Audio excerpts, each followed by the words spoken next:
ଯେତେ ଆଶ୍ଚର୍ଯ୍ୟ ଘଟଣା କରିଛନ୍ତି ବାଇବଲରେ ଅନେକ ସ୍ଥାନରେ ଲେଖାଯାଇଛି। ଆଉ ଯୀଶୁ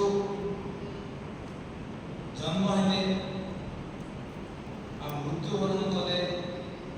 ମୃତ୍ୟୁ କୌଣସି ରୋଗ ଦ୍ୱାରା ସେ ମୃତ୍ୟୁବରଣ କରିନାହାନ୍ତି, ତାହାକୁ ଜବରଦସ୍ତି କରାଗଲା। କୌଣସି ଦୋଷ କରି ସେ ମୃତ୍ୟୁବରଣ କରିନାହାନ୍ତି। ଯେତେବେଳେ ପିଲାତ ତାଙ୍କୁ ବିଚାର କଲେ, ଆଉ ଲିଖିତ ଅଛି ଲୁକ 23:4 ଲେଖା ଅଛି। ଲୁକ 23:4 ଲେଖା ଅଛି। ସେଥିରେ ପିଲାତ ପ୍ରଧାନ ଯାଜକ ଓ ଲୋକ ସମୂହକୁ କହିଲେ, ଆମ୍ଭେ ଏହି ଲୋକଠାରେ କୌଣସି ଦୋଷ ପାଉନାହୁଁ। ଯୀଶୁଙ୍କ ବିଷୟରେ ବିଚାର କରିବା ପାଇଁ ପିଲାତଙ୍କୁ ଦାୟିତ୍ୱ ଦିଆଯାଇଥିଲା।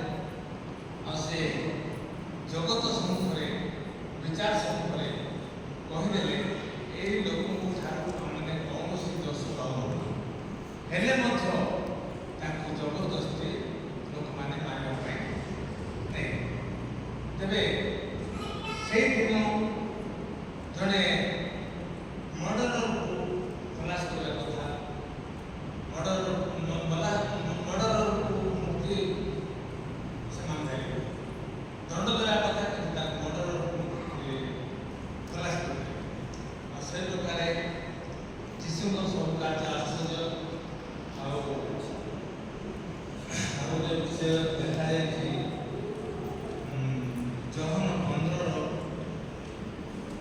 ଜହନ 7:15 ଲେଖାଯାଇଛି। ଆମମାନେ ଜଗତର ଯେତେ ଲୋକ ଅଛୁ ସମସ୍ତେ କୌଣସି ନା କୌଣସି ଗୋଟେ ସ୍କୁଲରେ ପାଠ ପଢୁଛୁ, କିନ୍ତୁ ଯୀଶୁ ଜନ୍ମ ହୋଇଥିଲେ ସେ କୌଣସି ସ୍କୁଲରେ ପାଠ ପଢୁନଥିଲେ।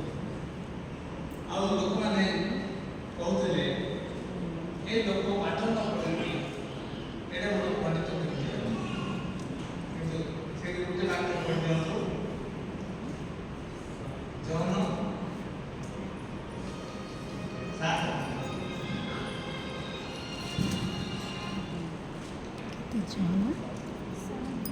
ଏଥିରେ ଯୁବତୀମାନେ ଚମତ୍କୃତ ହୋଇ କହିଲେ, ଏ ପାଠ ନ ପଢ଼ି କିପରି ପଣ୍ଡିତ ହେଲା?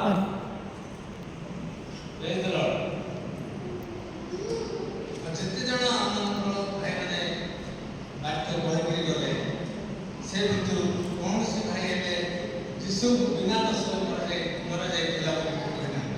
ସେଥିପାଇଁ ମୁଁ ସେଇ ବାକ୍ୟ ଗୋଟେ ଜଣାଇବା ପାଇଁ ମୁଁ ଠିଆ ହେଲି। ଆଉ ଅନେକ ଲୋକମାନେ ଭାବୁଥିବେ କି ହିନ୍ଦୁମାନେ ମଧ୍ୟ ଭାବୁଥିବେ ଯେ ଯୀଶୁଙ୍କୁ କାହିଁକି ମାରିଲେ, ତାଙ୍କୁ କିଛି ଦୋଷ କରୁଥିବା ଲୋକ ମାରିଲେ। ଏବେ ମଧ୍ୟ ଆମ ସାମ୍ନାରେ କହୁଛନ୍ତି କିଛି ଗୋଟେ ଦୋଷ କରୁଛନ୍ତି, ତେଣୁ ତାଙ୍କୁ ମାରିଲେ, କିଛି ଗୋଟେ ଭୁଲ କରୁଛନ୍ତି ସେଥିପାଇଁ ମାରିଲେ।